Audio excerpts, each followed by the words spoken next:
Todas y todos ustedes.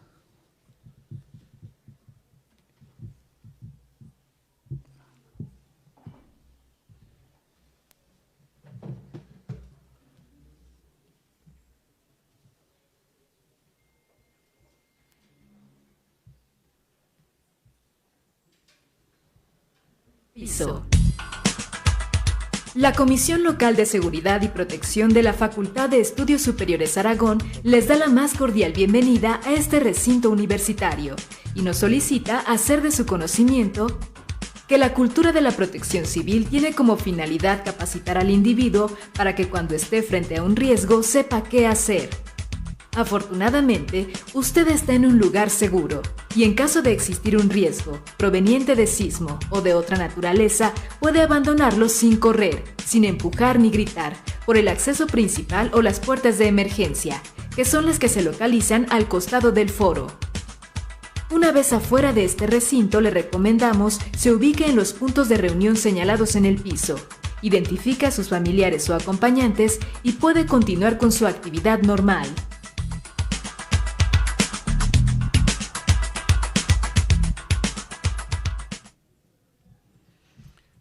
De nueva cuenta, muy buenos días tengan todas y todos ustedes. Bienvenidos al foro conmemorativo 60 aniversario de la erección del municipio de Nezahualcóyotl. Y bueno, pues yo creo que pues coincidiendo con los festejos que tiene el municipio también del 60 aniversario, creo que queda muy ad hoc las actividades, ¿no? Un municipio tan emblemático como lo ha sido, muy sui generis el municipio de Nezahualcóyotl, formado por migrantes de diversos estados de la República, una gran comunidad, sobre todo del estado de Oaxaca, de Michoacán, de Guerrero, incluso de partes del norte de la República. Pues se ha convertido junto, yo creo que el de Ecatepec, como emblemáticos, como casos de estudio, ¿no? Entonces, yo creo que es muy ad hoc. Los que somos, bueno, no soy originario, pero yo llegué a los 8 años al municipio de Nezahualcóyotl y conozco gran parte de su gran transformación que ha tenido y creo que las actividades, bueno, van a enriquecer y pues no olvidemos que nuestra facultad está erigida aquí en el municipio de Nezahualcóyotl, entonces creo que es muy interesante, ¿no? Todas las actividades académicas y de investigación que se hagan, sobre todo por parte nuestra como carrera de Economía, pues van a contribuir a un mejor conocimiento y comprensión de este fenómeno que se ha convertido y que es ya pues una realidad después de 60 años, el municipio de Nezahualcóyotl. Entonces tengo el agrado de presentar al doctor Fernando Palma, quien coordinó este evento. Un aplauso, por favor. Y quien fungirá como moderadora, la maestra Jessica Ulloa. Un aplauso. Pues para no alargar más el evento, cedo la palabra al doctor Fernando Palma, coordinador de este evento. Buenos días a todos y todas los presentes. Solo para hacer una pequeña introducción. Esta FES de Aragón, que se ubica en la zona norte del municipio de Nezahualcóyotl. Llegamos hace muchos años como universidad a iniciar las actividades en este terreno, entre comillas, inhóspito, ¿sí? Por las tolvaneras, que ahora son mucho menores. Cuando se inauguró la facultad, pues eran grandes tolvaneras. Llegábamos al salón y había que limpiarlo porque estaba lleno con una capa de tierra bastante fuerte. Pero el que estuviéramos en Nezahualcóyotl generó una serie de actitudes o de posiciones que son en este momento bastante cuestionables. Si salen y ven la placa que está a la entrada de este auditorio, no dice Nezahualcóyotl, tampoco dice zona norte. Lo que dice es San Juan de Aragón, Estado de México. San Juan de Aragón no es municipio, no es nada, ¿sí? O sea, el poner la placa como San Juan de Aragón, Estado de México, pues no existe, ¿sí? O sea, que en última instancia no existimos según la placa, ¿no? Entonces, creo que es importante para nosotros como maestros que estamos permanentemente aquí, pero también es importante para los alumnos saber dónde están, en qué territorio se encuentran y cuál ha sido la gestación para la erección de este municipio. La finalidad de este evento es conmemorar los 60 años de esa erección del municipio. Hay una serie de elementos en la actualidad. Hay en la zona norte un movimiento ciudadano que busca establecer o que se reconozca a la zona norte como un municipio independiente. ¿Cuáles son los elementos? Pues básicamente que Nezahualcóyotl y nosotros, o la zona norte, solo están vinculadas por el anillo periférico, o sea, solo nos liga, o sea, no tenemos ni siquiera frontera o pegados a Nezahualcóyotl, ¿no? Somos una parte geográficamente separada totalmente de Nezahualcóyotl. Esto genera problemas para satisfacer las demandas o cumplir con las obligaciones de cualquier municipio, ¿sí? Dada la distancia que tenemos hacia allá y que solo hay una vía de comunicación directa entre el municipio o la cabecera municipal y nosotros, ¿sí? Entonces, creo que este evento y este trabajo tiene relevancia en este contexto general. Y en el evento no solo participan profesores, investigadores de la UNAM, sino también participan alumnos de esta facultad que están en el Seminario de Economía, Pobreza y Desarrollo. Sin más, le dejo la palabra a la maestra Jessica.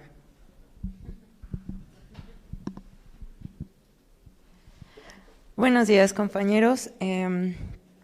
Es de verdad una lástima que seamos tan poquitos por la importancia de los temas que se van a tratar el día de hoy, que a todos nos debería de interesar, por la participación de los invitados que tenemos el día de hoy y la participación, de los compañeros que prepararon una presentación.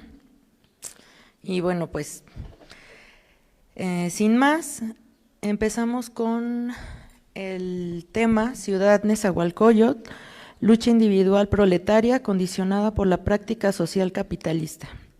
La presenta el doctor Francisco Morales Segura. Él es licenciado en Arquitectura por la Facultad de Arquitectura de la UNAM, maestro en Arquitectura y Urbanismo por la División de Estudios de Posgrado, Investigación y Docencia en la Facultad de Arquitectura también de la UNAM. Es un profesional con más de 30 años de experiencia en el diseño, construcción, promoción y operación inmobiliaria urbana y rural enfocados a la eficiencia empresarial privada. Compañero y amigo queridísimo de aquí del equipo, y pues le cedo la palabra. Bueno, buenos días a todos.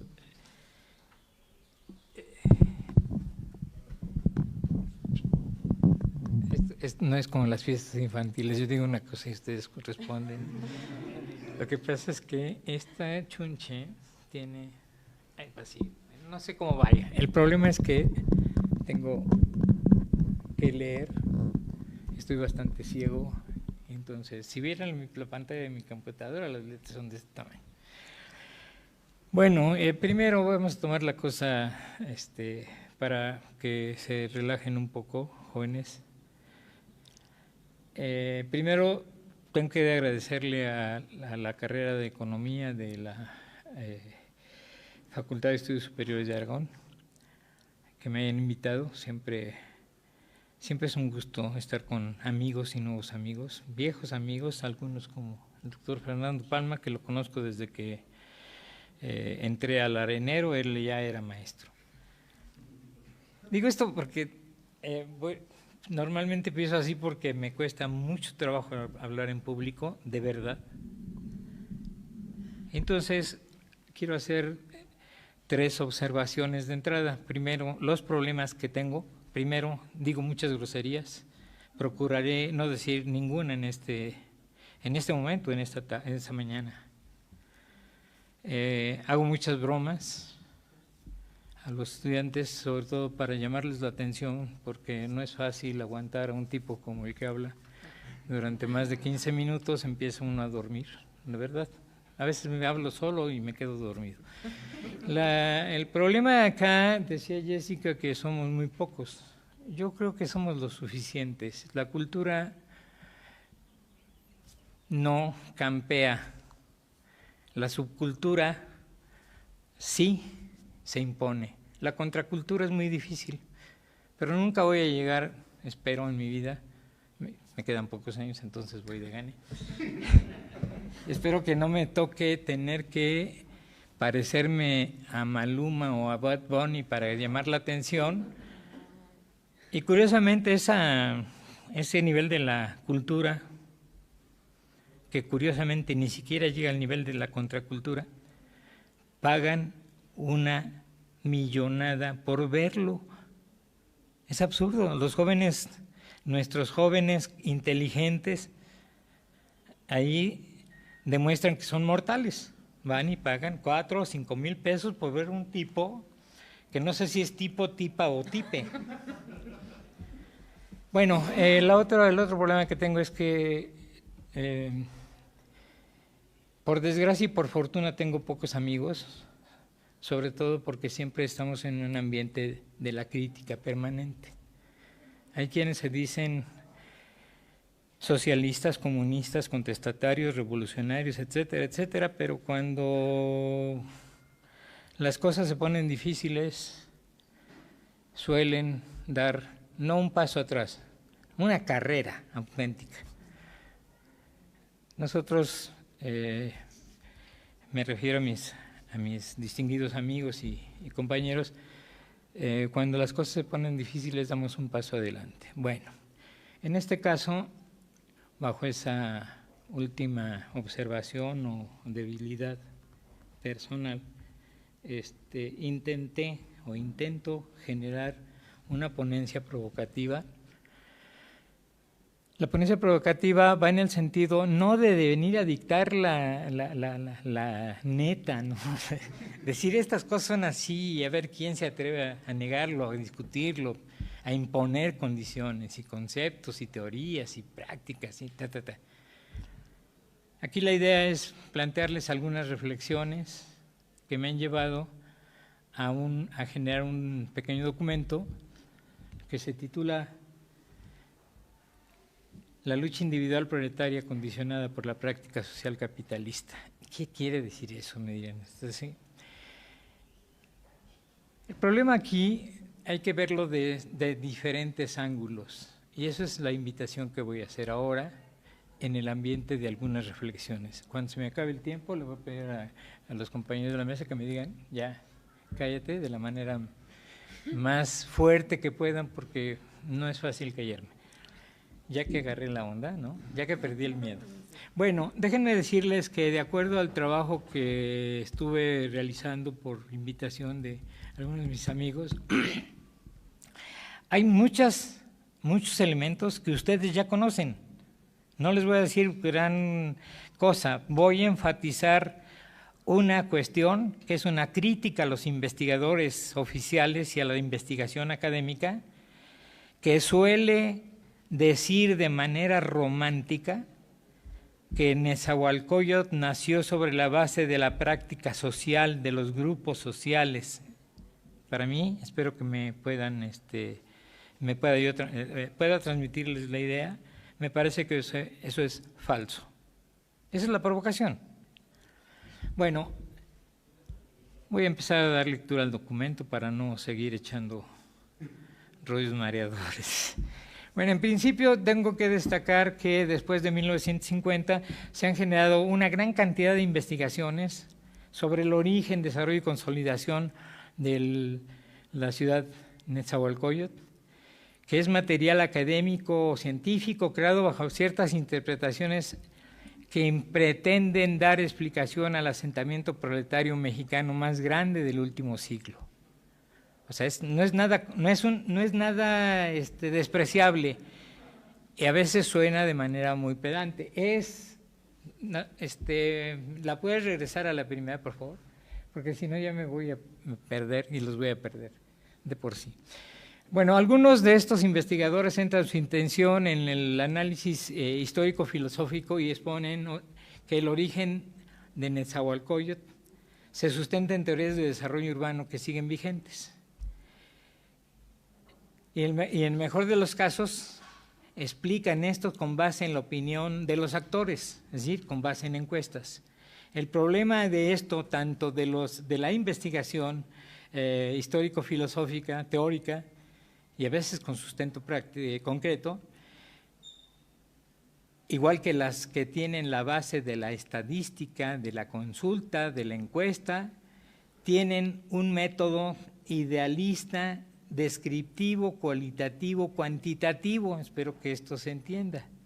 Es decir, bajo esa lógica, los resultados que se tienen reflejan las relaciones sociales de convivencia o de producción, pero solo en algunos casos se habla de los problemas que enfrentaron las familias, a las que las ensalzan o las exageran como la vida comunitaria, y reflejan que esa vida comunitaria generó una obra, ¿no?, proletaria, como si se tratara de una expresión de la organización social o de la lucha social colectiva.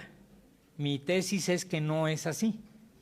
Por eso menciono que se llama lucha individual.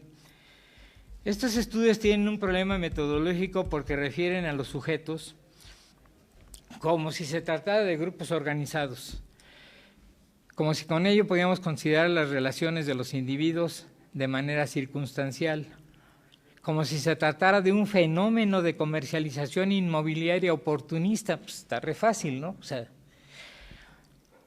O se tratara de un proceso populista de los gobernantes en turno, o bien como un fenómeno de esfuerzo y éxito social, todo esto sin considerar la lucha de clases.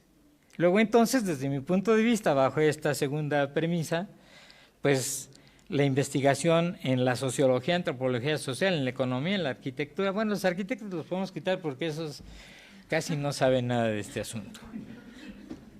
Porque y lo digo con certeza, o sea, en la educación de la arquitectura, si ustedes llegan y le plantean a los estudiantes si pueden hacer una definición de la lucha de clases, los limitados arquitectos piensan que se refiere a la lucha de la clase de fulano contra la clase de perengano dentro de la academia. Así está de mal el asunto, entonces por eso es un tema que tiene que ver con esto. Si bien es cierto, entonces, Ciudad Nezahualcóyotl ejemplifica, y esta es una frase que quiero que la ponga, por favor, esta debe estar por ahí, la que sigue. Eso. Ejemplifica el reclamo histórico proletario de tener una vivienda y refleja la amañada y absurda respuesta burguesa, directa o a través del Estado, de prometerle una casita en propiedad a los pobres para mantenerlos cautivos en el sistema productivo y a expensas de los procesos gubernamentales y capitalistas. Por esa razón se deben interpretar todas las formas fetichistas que explican técnicamente la especificidad histórica de la vivienda o de los grupos sociales para evitar que la ideología burguesa se imponga en los trabajos de investigación y que terminemos ensalzando el esfuerzo individual o la organización social oficialista, omitiendo las contradicciones de las relaciones sociales de convivencia y las relaciones sociales de producción capitalista. La tesis que expongo acá destaca que desde su origen, Ciudad Nezahualcóyotl es producto de una lucha individual condicionada por la ideología política capitalista, impulsada a través del Estado, y no de la lucha reivindicativa de una organización social proletaria. Hay que tener en cuenta esto porque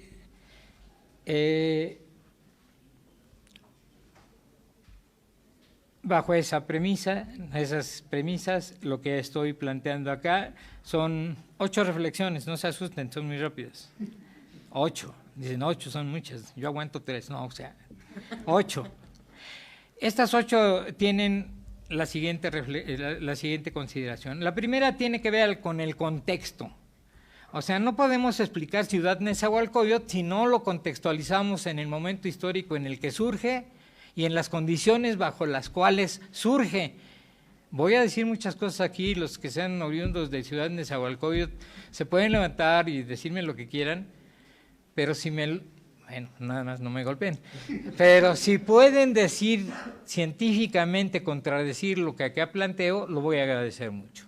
Bueno, entre 1940 y 1950 se presentaba un fenómeno en el planeta, la Segunda Guerra Mundial, la participación colateral de México, y también en México se daba el origen de la industria como un proceso de transformación en las actividades productivas. En ese contexto, la naciente burguesía industrial guardó silencio estratégico para no cubrir las condiciones de vida, las condiciones salariales y la demanda de vivienda obrera. Esa omisión fue arropada por las instituciones oficiales que responsabilizaron a los pobres de que sus problemas económicos de vivienda, de servicios, etcétera, eran problemas de ellos, y con esto en conjunto evadieron la intención de vivienda, obras y servicios en favor del proletariado. Porque esto tiene su sede o su punto de apoyo en la rentabilidad de la inversión capitalista. Entre menos me cueste la fuerza laboral, la resultante en términos de tasa media de ganancia o tasa de ganancia, bueno, los economistas saben más que yo de esto, se eleva, punto. Gasto menos en esto, se eleva mi utilidad.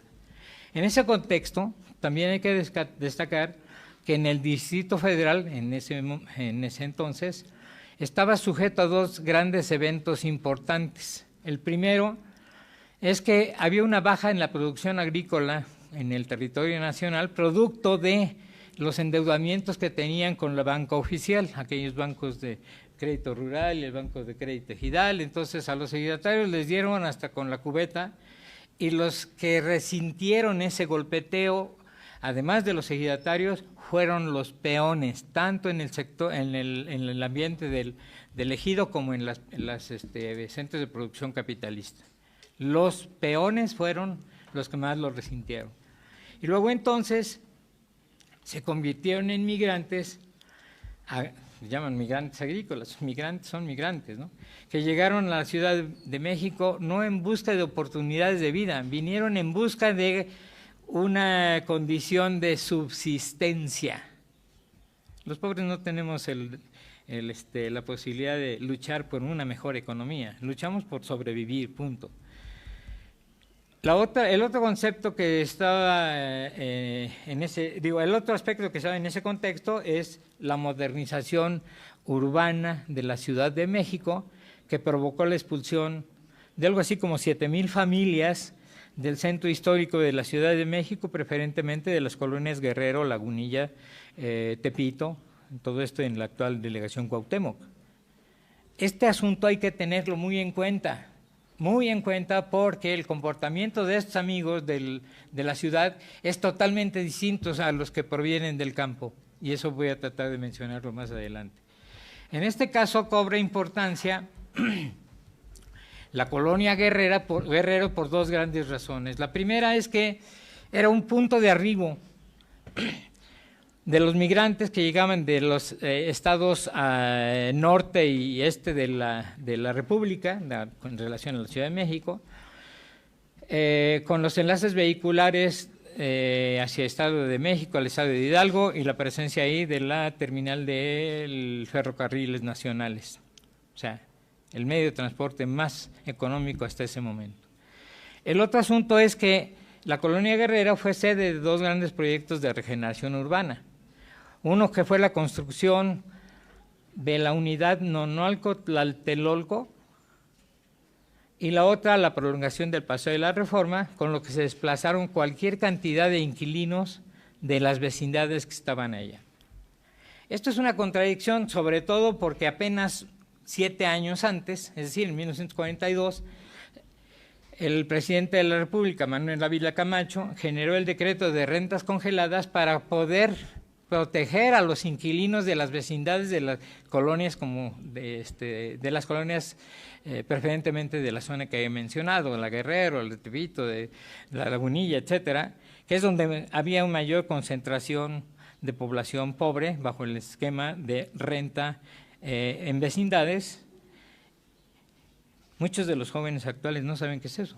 Les recomiendo que vean, ¿cómo se llama? Pepe el Toro, ustedes los pobres, nosotros los ricos, o al revés, que se desenvuelve en una vida cotidiana dentro de las vecindades, para que vean lo que era eso, ¿no? Bueno, esas personas que vivían allá tuvieron que, fueron cubiertas o protegidas con la ley de rentas congeladas de Manuel Ávila Camacho. Sin embargo, 7 años después, la construcción de 15,000 departamentos en el centro Nonalco-Tlatelolco expulsó a más de 7,000 familias. Es decir, más del 50% de los, casi el 50% de los departamentos de Nonalco-Tlatelolco. Sin embargo, estamos en la número 2, me parece, ¿eh? Si me ayudas. No, seguimos en la 1. Bueno, entonces, aquí lo que voy a destacar es lo siguiente: la expulsión de estas familias, a diferencia de las del campo que se autoexpulsaron, ¿no?, en esa migración buscando condiciones de subsistencia, los de la ciudad fueron expulsados. La táctica que utilizaron en aquel momento fue táctica militar de separar y dispersar para lograr el objetivo. Es decir, vamos a separar a todas estas gentes, vamos a dispersarlas y que le hagan como quieran y que busquen la manera de resolver sus problemas, porque son problemas individuales, primera condición. Entonces se sumaron estas familias urbanas con las familias migrantes en busca de un lugar, para buscar un lugar donde asentarse, quiero decir, quienes al aceptar el mercado de suelo vigente, que era el caso de los terrenos recuperados del lago de Texcoco, se les permitió, por una parte, adquirir estos terrenos y, por otra parte, ellos mismos, de manera inconsciente, propiciaron la maduración de un inexperto mercado inmobiliario y carente de cualquier sentido o conocimiento sobre la producción de vivienda. La segunda consideración tiene que ver con el origen, y el origen está datado en 1940, cuando se empezaron a asentar algunas familias en los terrenos liberados de la desecación del lago de Texcoco, y esto se incrementó con el fomento realizado en 1949, cuando Miguel Alemán le entrega a Alfredo del Mazo, el gobierno del Estado de México, terrenos en esta zona, con lo que el gobierno del Estado de México, en un acto malabarista, dio paso a un proceso mercantil inmobiliario privado, en donde en 10 años, ojo con esto, imagínense que ustedes son estas familias que son expulsadas, que están en crisis por lograr una habitación, un lugar donde vivir, y en 10 años la especulación elevó el precio del suelo en un 6,600%. Si no saben lo que es eso, pues agarren los dedos y ahora esto vale 1, ¿no? Y ahora pongo 6,600 veces esto. Ese es el tamaño del incremento bajo el espacio especulativo. Es decir, en 1940 el terreno costaba 3 pesos y en el año 50 costaba 200 pesos.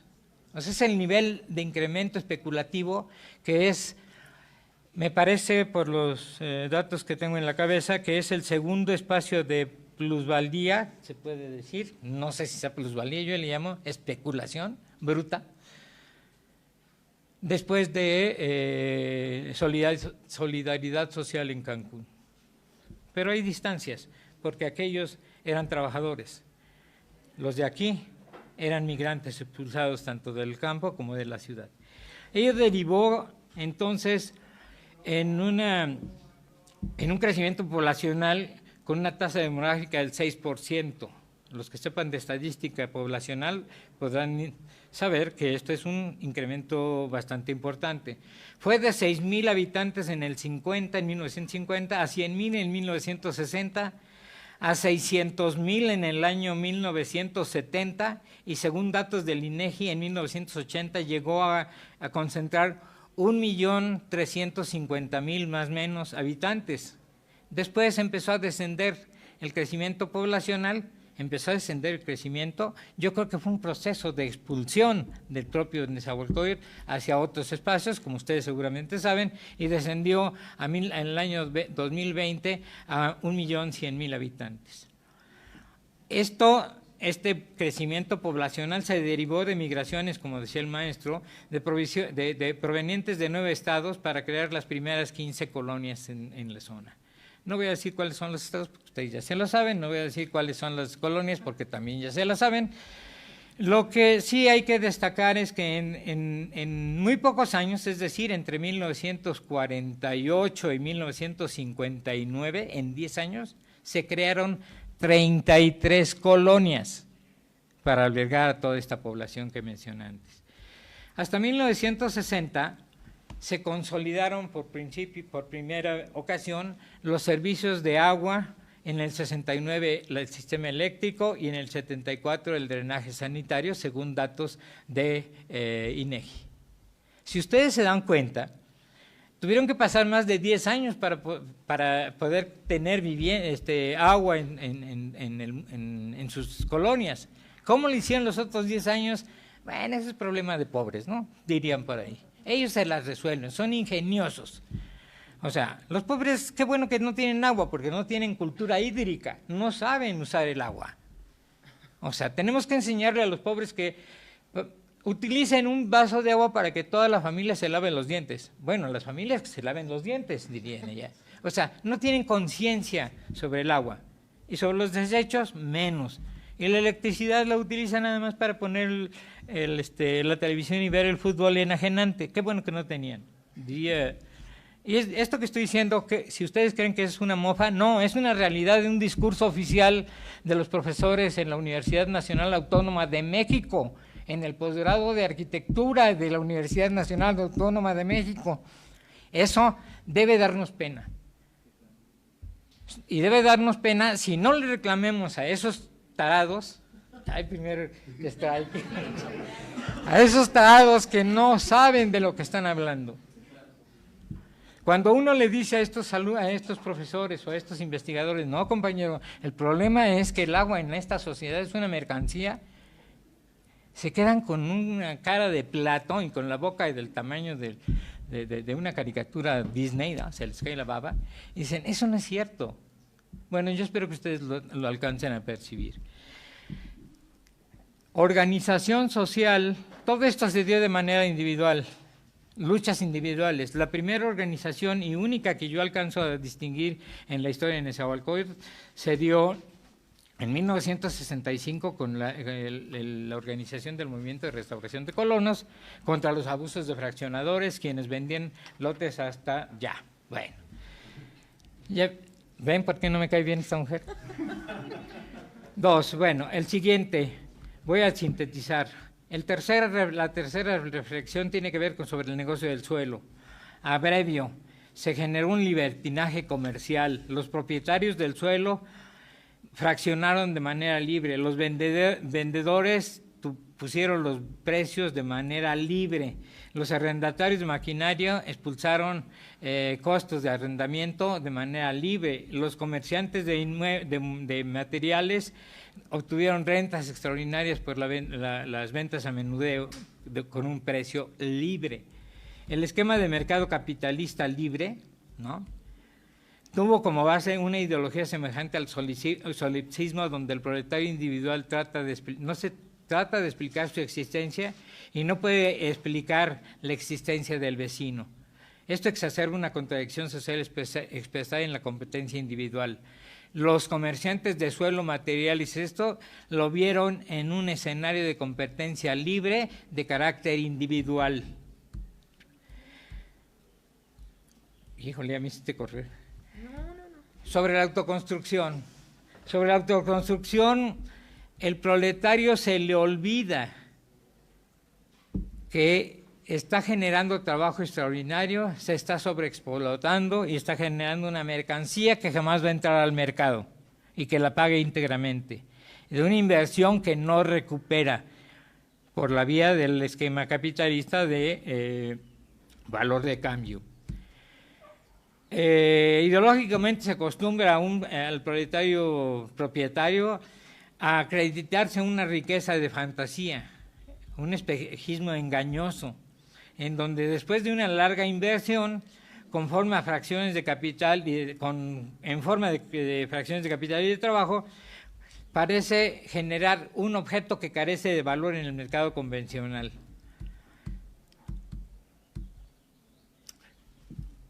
Esa obra proletaria en la praxis es una praxis que no deriva de una teoría. O sea, los amigos que construyeron Ciudad de Nezahualcóyotl no estudiaron ingeniería, arquitectura, la FES Aragón no existía. Y simple y llanamente se fueron por la vía de la contradicción que surge de la praxis para atender necesidades de manera inmediata. No hay ningún plan teórico o técnico que lo haya soportado. En el materia de la participación del Estado, a través de los financiamientos para vivienda, se difunde ideológicamente el supuesto de que el crédito habitacional es sinónimo de un avance social y que la adquisición en Ciudad de Nezahualcóyotl de un lote fue, después de mucho trabajo, convirtiendo en una imperfecta imitación de vivienda, fue aprovechado por los discursos oficiales para considerarlo como un éxito individual. Sobre el individualismo, me voy a detener un poquito acá, si me sacan la patada, pues ni modo, que es la número 5. Los individuos que llegaron del Distrito Federal tenían más habilidad para generar un ingreso por su capacidad de competencia, por su habilidad individual de sobrevivir, y en la competencia social donde surgieron en la colonia Guerrero, ni más ni menos, en Tepito o en La Lagunilla. Son los verdaderos bravos de la ciudad. Y los migrantes rurales lo que mostraron fue una gran disposición para aprender nuevas tareas a fin de emplearse en los servicios con una gran resistencia al trabajo físico. Dos condiciones que no son idénticas, que se sumaron y se mezclaron en ello. Esta doble expresión de individualismo competitivo se hizo evidente en la ocupación de los terrenos, buscando en un individualismo alejado de los discursos oficiales o de la explicación, alejados estos de la explicación oficial o de los discursos románticos de convivencia y de anhelos de los pobres del campo con los pobres de la ciudad. Bueno.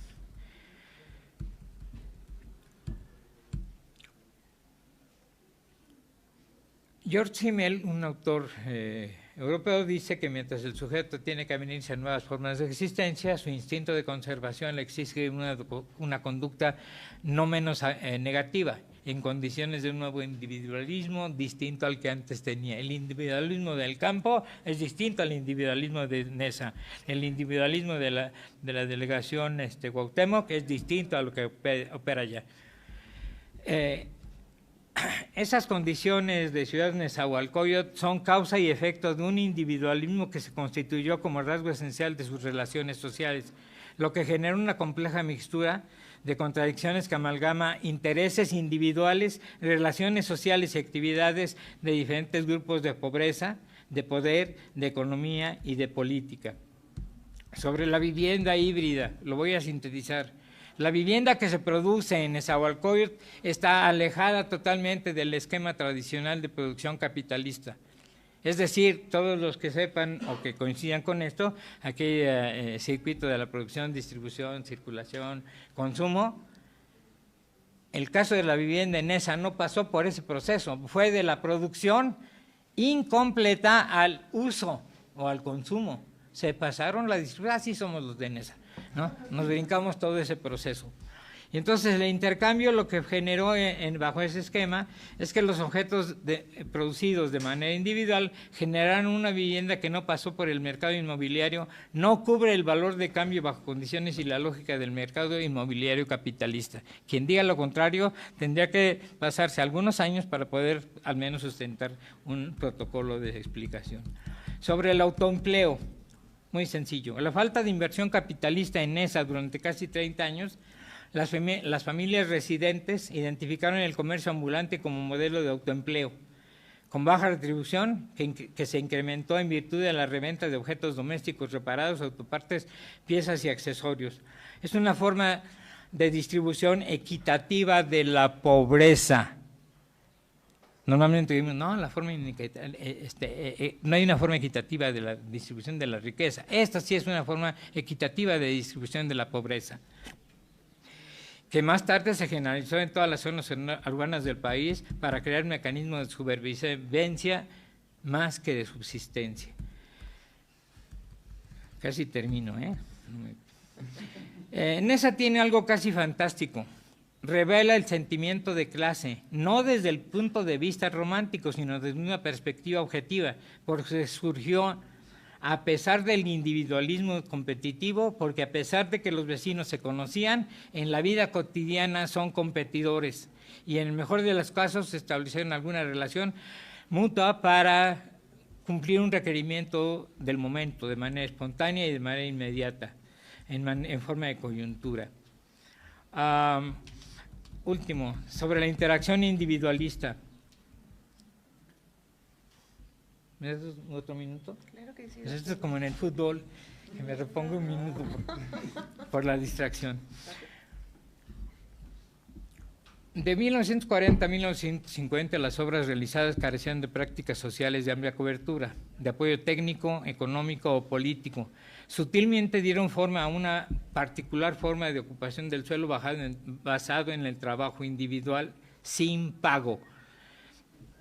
El ingrediente fundamental fue la interpretación nacionalista, priista, de progreso basado en el trabajo social, bajo la dirigencia de las juventudes priistas y de los representantes priistas en la zona, sobre todo porque se dieron cuenta que eran miles de votos baratos, que había que sacarlos de lo. Ese es otro problema, son miles de votos baratos, y entonces la presencia de los priistas, ojo, fue consentir y dar ciertas líneas de comportamiento social, privilegiando la individualidad y captando el único movimiento que se dio en 1965.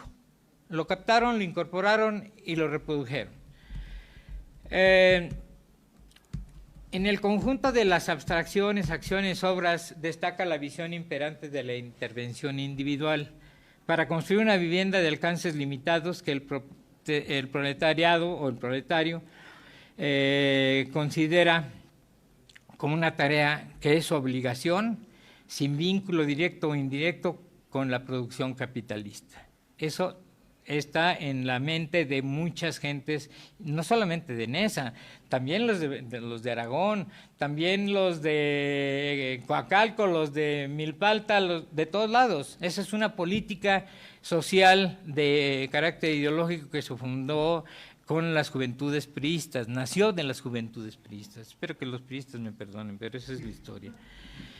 Luego entonces la obra proletaria en Ciudad Nezahualcóyotl requirió de más de 50 años en una lucha individual, mejor dicho, de un trabajo individual realizado sin pago, como si hubiera sido una acción social capitalista semejante a la cooperación productiva que se da en el seno de la fábrica, en donde cada individuo aplica un esfuerzo y desconoce su consecuencia. Para terminar, diría yo que hay un aspecto que sugiero para los jóvenes investigadores. Cuando se habla, por ejemplo, de un tema de violencia, la violencia sí, ¿no? Es que en el mundo hay violencia, en todas las ciudades hay violencia, en las periferias de las principales ciudades hay violencia, etcétera, etcétera, y en consecuencia, bajo ese corriente de modelo o metodología idealista, pues si en todos lados hay violencia, aquí también hay violencia, pues vamos a utilizar las fórmulas que utilizan allá para resolver el problema de la violencia. Es lo más absurdo que he escuchado. O sea, pongo un ejemplo rapidísimo. ¿Saben ustedes que en la Ciudad de México los asesinatos hacia mujeres, hombres y mujeres, preferentemente mujeres, se da bajo un fenómeno de asesinos seriales? Esto no lo quiere reconocer Claudia Sheinbaum. Hay asesinos seriales en la Ciudad de México, por eso me vine para acá, ¿no? Échenle un ojo en la historia. En Ecatepec también hay asesinatos. Los asesinatos son de género. Según los datos de la Organización Mundial de la Salud, Ecatepec es peligroso porque son asesinatos de género, de violencia de género. Nezahualcóyotl también tiene asesinos, pero los asesinos acá son por competencia individual, son problemas entre individuos. Y si a eso le sumamos la presencia del narco, entonces son problemas internos de carácter individual que terminan en los homicidios. No puedo tratar como iguales a los desiguales. Un ejemplo que ponía recientemente en una plática es que si voy a resolver el problema de los espacios públicos, bueno, pues vamos a ponerles canchas de fútbol, ¿no? Pues eso es lo que aplica. ¿Han visto las canchas de fútbol en Nesa? Va uno a ver el fútbol de los chavitos en el fútbol 7 o fútbol 5, no sé qué, y está peligrando la integridad de mi atractivo físico. Los autos y las camionetas pasan aquí. Eso no pasa en los campos deportivos que están en la Ciudad de México, muchos de ellos, algunos sí. Tepito es un ejemplo. Intentaron poner canchas de fútbol 7 en la ciudad donde nació mi madre, en Acapulco, y fue el fracaso rotundo, por varias razones. Primero, hace un calor de la fregada. Segunda consideración, los pavimentos del fútbol 7, a pesar de su bonito pastito sintético, son de concreto. Entonces es un gran concentrador de energía calorífica, o sea, es tan caliente como ya saben qué. Y curiosamente los guerrerenses, yo no soy de Guerrero, soy de DF, pero soy adoptivo de allá, los guerrerenses jugamos fútbol sin zapatos, a pie pelón. Entonces imagínense una cancha de fútbol allá, a los 27, 32 grados a la sombra, ¿no? En un campo con esas condiciones es como para que se te despellejen los patines. No funcionan las soluciones homogéneas, las condiciones son distintas. Ciudad Nezahualcóyotl, si no se ve desde la perspectiva de ese individualismo y esa competencia que a pesar de ella generaron este gran fenómeno urbano, no vamos a entender absolutamente nada y las estadísticas mienten. Termino con esta provocación hacia mi compañero Fernando Palma. Las estadísticas mienten, porque si yo hago una encuesta hoy, a esta hora, y voy y le pregunto a una persona, oiga, ¿cómo le va a usted en su... ¿Usted qué opina del amor? Si el cuate está crudo, va a decir, ay, no me vengas con esas, ¿no? Si al tipo le acaba de decir la vecina que sí, pues te va a sentar un discurso de 2 horas. Si le preguntas a la esposa, te va a decir no, te va a decir cualquier cantidad, ahí sí es difícil saber. Y va a haber opiniones diversas, porque confunden el amor con la convivencia, confunden el amor con la economía, confunden el amor con muchas cosas, con la moda, con Maluma, todo. ¿O no? Bueno, les dejo esta idea de ver la ciudad Nezahualcóyotl Y ustedes van a observar que si se dan una vuelta con calma, estos elementos le dieron un top a Neza, y Neza no se parece a ninguna otra ciudad, ojo, por lo menos, no de México, por lo menos de América Latina. Cuando me dicen, no, mira, es que en Perú hay estos problemas, se parecen a los de Neza, no. Es un fenómeno que creo hay que seguirlo estudiando bajo una perspectiva de una lógica del materialismo, la dialéctica y la praxis. Le dejo eso, si hay algún reclamo, estoy a sus órdenes.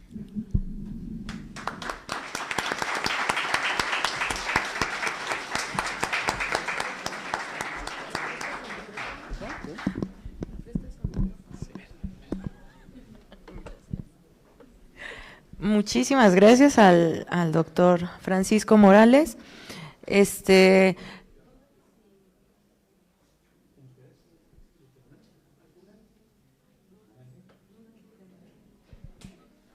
Si alguien tiene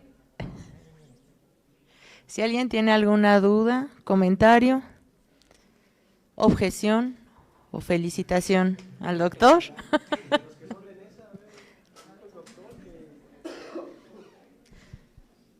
¿No? ¿Funcionaron sus provocaciones? Adelante. Sí, sí, sí. Espero que se pregunte y no reclamo, porque usted sí me rompe todo.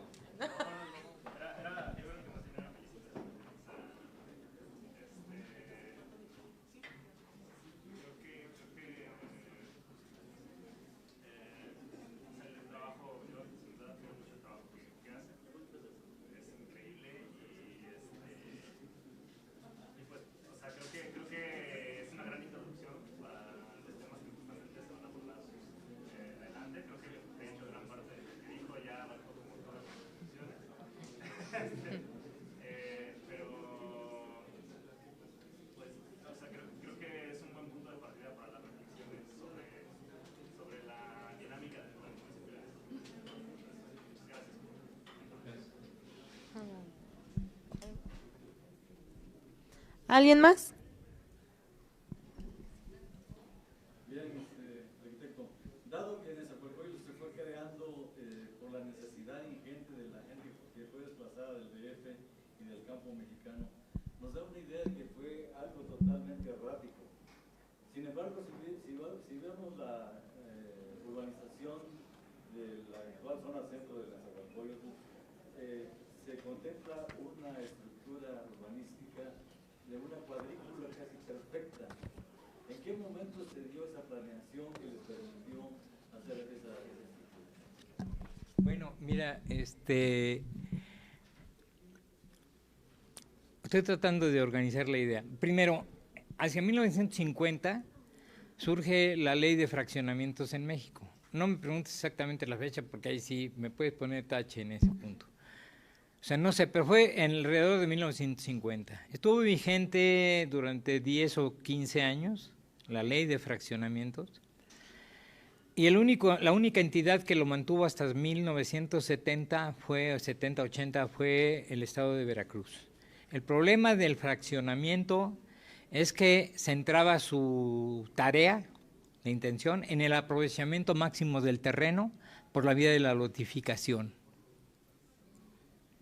Y bajo ese esquema, el trabajo que se hizo tiene un vínculo de carácter teórico que viene desde el Renacimiento, la retícula perfecta. Nada más que como este es negocio, la retícula perfecta renacentista no se puede aplicar acá, porque entonces voy a perder gran parte del área vendible. La retícula perfecta en el caso de Nezahualcóyotl es perfecta para los intereses del comerciante inmobiliario, pero no prevé ningún tipo de infraestructuras, de equipamientos, de servicios, y mucho menos tuvo la previsión de los espacios públicos. Cuando algunos estudiantes en la Universidad Nacional dicen, no, bueno, vamos a hacer plazas y vamos a hacer, como en el caso de Guadalajara, la cruz de plazas, y ponemos unas plazas aquí, y la pregunta que yo hacía es, ¿y de dónde vas a sacar el terreno? Porque la lógica del nacimiento de Nezahualcóyotl en la operación de compraventa no te queda más remedio que si quieres poner plazas públicas o espacios públicos, tienes que comprar terreno. Ahora algunos arquitectos se han dado en llamar espacio público a los centros comerciales. Se les olvida lo fundamental, no son espacios públicos, son espacios de acceso público restringido, privado, pero no hay espacio público, no es un espacio público el centro comercial. Luego entonces, esta plaza que generaron en el caso de Nezahualcóyotl no es un espacio público, es de acceso público, pero no hay de convivencia pública. Luego, a lo que quiero llegar es a lo siguiente, esa retícula perfecta generó, ni más ni menos, un primer acercamiento hacia ello bajo el esquema de la competencia individual. Vamos a escoger el mejor lote desde la perspectiva individual, no desde la perspectiva social.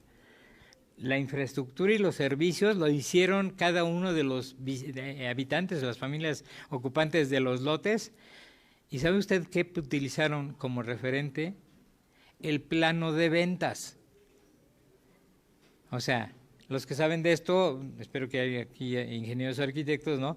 Pero la construcción de un desarrollo habitacional en términos urbanísticos implica rasantes, ¿cómo se llama? Rasantes, plataformas, niveles, puntos de cruce, obras de cabeza, etcétera, etcétera. Eso no está en un plano de ventas. Es una vil y vulgar retícula plana. Y el terreno, aunque sea sensiblemente plano, no es plano. Luego entonces, cuando empiezan a poner los primeros tubos, eso daba pie para caricaturas de Quino, ¿no? O sea, que viene el tubo por acá y de repente, compadre, te equivocaste porque el otro tubo viene por acá. O sea, todos esos problemas los superaron por la vía de prácticas individuales. No hay cárcamos, en su origen no había cárcamos de bombeo.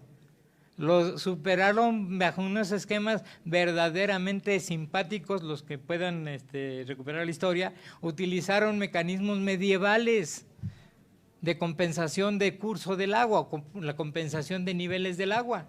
Si viene el tubo por acá y luego sigue acá, ¿cómo le hacemos? Pero la pendiente, o sea, el agua circula hacia allá, vas en contrapendiente, ¿cómo le haces? O le pones un cárcamo de bombeo o le pones una rueca medieval que esté dando vueltas y subiendo el agua. Esto es verídico. Luego entonces, bueno, pues el fraccionamiento es eso. La exageración del interés individual del comerciante y la exigencia de la selección individual del comprador.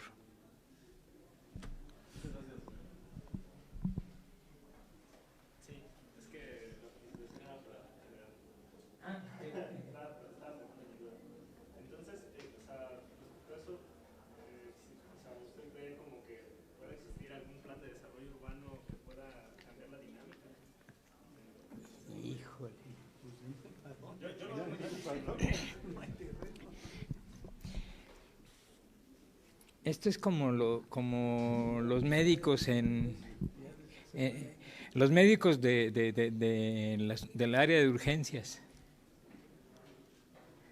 El único que puede planear el movimiento y servicio de ahí es un administrador de ingreso y de medicamentos.